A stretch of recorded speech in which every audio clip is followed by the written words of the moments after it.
Hello students, आज का topic है आपका। देखिए, मैंने लास्ट टॉपिक में मैंने आपको पैरेलल रेजोनेंस सर्किट के बारे में बताया, behaviour of the parallel resonance circuit. Now it's time to explain behaviour of the series resonance circuit. ठीक है, तो देखिए रेजोनेंस सीरीज आरएलसी सर्किट क्या होगा जब हमारा एसी जो हम एसी सप्लाई दे रहे हैं, जो हमारा एसी सर्किट होगा, वहाँ पे हमारा जो कैपेसिटर, रजिस्टर एंड इंडक्टर हमारे सीरीज के अंदर कनेक्टेड होंगे। ठीक है, सीरीज के अंदर किसके साथ कनेक्टेड होंगे? हमारे अप्लाइड वोल्टेज के साथ में। ठीक है, तो हम एक आरएलसी सर्किट को कंसीडर कर लेते हैं जिसमें रजिस्टर, इंडक्टर एंड कैपेसिटर है वो connected in series across a voltage supply. ठीक है, तो देखिए रेजोनेंस की प्रॉपर्टी क्या होती है हमारी कि एक स्पेसिफिक फ्रिक्वेंसी जहाँ पे हमारा जो इंडक्टिव रिएक्टेंस होगा एंड हमारा जो कैपेसिटिव रिएक्टेंस होगा वो हमारा इक्वल हो जाएगा, वो उस फ्रिक्वेंसी पे हमारी क्या होगा, हमारा सर्किट होगा वो रेजोनेंट हो जाएगा। अब देखिए इसका सर्किट डायग्राम देखिए, जैसे ये हमारी वोल्टेज सप्लाई, इसके अक्रॉस में हमारे आरएलसी हमारे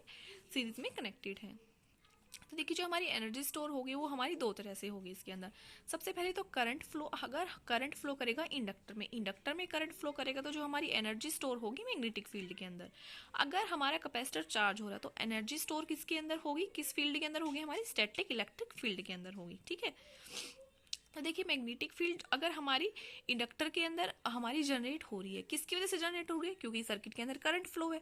करंट कैसे आ रहा है हमारा? क्योंकि हमारा कैपेसिटर है वो डिस्चार्जिंग हो रहा है। ठीक है, सिमिलरली हमारा कैपेसिटर कैसे चार्ज हो रहा है? क्योंकि करंट प्रोड्यूस हो रहा है। किसकी वजह से? हमारी जो मैग्नेटिक फील्ड इंडक्टर के साथ में जो हमारी मैग्नेटिक फील्ड कोलैप्स कर रही है उसकी वजह से हमारा करंट प्रोड्यूस है। तो ये क्या प्रोसेस हमारा चलता रहेगा। कैपेसिटर डिस्चार्ज हुआ तो हमारा इंडक्टर में मैग्नेटिक फील्ड प्रोड्यूस होगी, वहाँ पे वो चार्ज हो जाएगा। जब हमारा कैपेसिटर हमारा फुली डिस्चार्ज हो जाएगा उसके बाद में क्या होगा, कैपेसिटर चार्ज होना शुरू हो जाएगा। किसके अक्रॉस? हमारे इंडक्टर के अक्रॉस। तो इस तरह से ही चलता रहेगा। तो हमारी ऑसिलेशन है ये चलती रहेगी। तो एक पॉइंट ऐसा आता है जब हमारे क्या होता है, register reactive capacitive reactance and हमारा जो इंडक्टिव रिएक्टेंस है वो हमारा बिल्कुल इक्वल हो जाता है। उस पॉइंट पे क्या होता है, हमारा ये एक दूसरे को कैंसिल आउट ईच अदर कर देते हैं। और जो हमारा जो रेजिस्टेंस रहता है, जो हमारा इंपीडेंस होता है सर्किट का होल इंपीडेंस होता है रेजोनेंट फ्रिक्वेंसी पे, वो सिर्फ हमारा क्या होता है, रजिस्टिव होता है। ठीक है, रेजिस्टेंस जो होता है हमारा सिर्फ वही इंपीडेंस रहता है। तो इसी तरह से देखिए ये प्रोसेस चलता रहता है। तो हमारा क्या होता है, यहाँ पे ओसिलेशंस प्रोड्यूस होती है, oscillation between the electric field of the inductor and the magnetic field of the inductor. ठीक है, तो ये क्या बनाती है, एक हमारा दिस फॉर्म है हार्मोनिक ऑसिलेटर ऑफ करंट। ठीक है, तो इसको damping effect of the register भी बोलते हैं, क्योंकि हमारा यहाँ पे क्या है, जब हमारा रजिस्टर क्योंकि प्रेजेंट है इसके अंदर, तो उसकी वजह से क्या होता है, हमारी जो ऑसिलेशंस है वो डाई आउट हो जाती है। एक पीरियड, एक टाइम के बाद वो क्या होने शुरू हो जाती है, डाई आउट होनी शुरू हो जाती है। तो इसको हम बोलते हैं damping effect of the register. फिर देखिए variation in inductive reactance and capacitive reaction with the frequency. देखिए हमको पता है, देखिए फॉर्मूला क्या होता है हमारा, एक्सएल क्या होता है हमारा 2πfl। ठीक है, तो एक्सएल इज इक्वल टू में एफ। तो हमारा एक्सएल और एफ के बीच में रिलेशन क्या रहेगा, हमारा प्रोपोर्शनल रहेगा। ठीक है, डायरेक्टली प्रोपोर्शनल रहेगा। तो एक्सएल एफ हमारी इंक्रीज होती है, हमारा एक्सएल भी इंक्रीज, तो हमारा ये जो हमारा ये ग्राफ बनेगा सीधा बनेगा। उसके बाद में आता है हमारा कैपेसिटिव रिएक्टेंस के साथ में। कैपेसिटिव रिएक्टेंस क्या होता है हमारा अपॉन में 1/2πfl। ठीक है, यही होता है ना। अगर हमारी फ्रिक्वेंसी इंक्रीज कर रही है तो ये क्या हो जाएगा, डिक्रीज हो जाएगा। तो इसकी शेप इस तरह से बनेगी। अगर हम इन दोनों को कंबाइन कर लेते हैं, ठीक है, हमने ये हमारा एक्सएल का है, ये हमारा एक्स का, हमने ये एक पॉइंट पे कट करेगी। इस पॉइंट पे जो हमारी फ्रिक्वेंसी होगी वो हमारी क्या होगी, रेजोनेंस फ्रिक्वेंसी होगी। ठीक है, ये वाला पोर्शन क्या है, यहाँ पे हमारा एक्सी ज्यादा है एक्सएल से। ठीक है, ये वाला पोर्शन है, यहाँ पे हमारा क्या है, एक्सएल ज्यादा है एक्सी से। तो ये क्या होगा, कैपेसिटिव, ये क्या होगा, इंडक्टिव।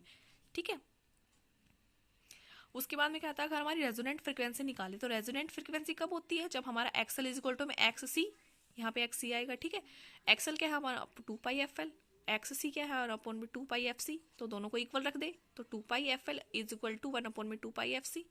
तो क्या होगा हमारा, ठीक है, क्या होगा हमारा, यहाँ पे हम क्या निकाल लेते हैं, एफ की वैल्यू निकाल लेते हैं, रेजोनेंट फ्रिक्वेंसी निकल जाएगी वो हमारी।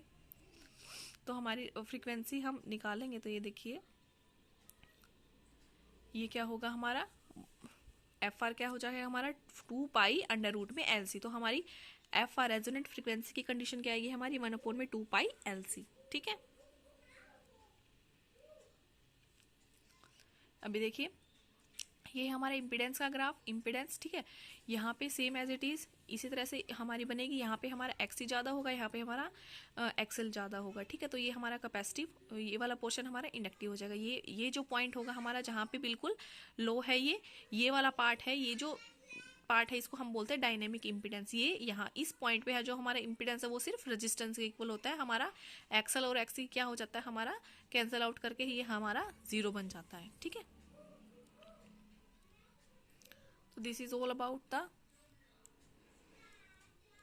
Series resonance. रेजोनेंस करंट भी देख लीजिए। देखिए तो उसी जो शेप थी हमारी इम्पीडेंस की वो हमारी ऐसे थी, तो इसी का ही क्या हो जाएगा, यहाँ पे हमारा जो इसकी शेप बिल्कुल इसके अपोजिट हो जाएगी, ये हमारी करंट की हो जाएगी।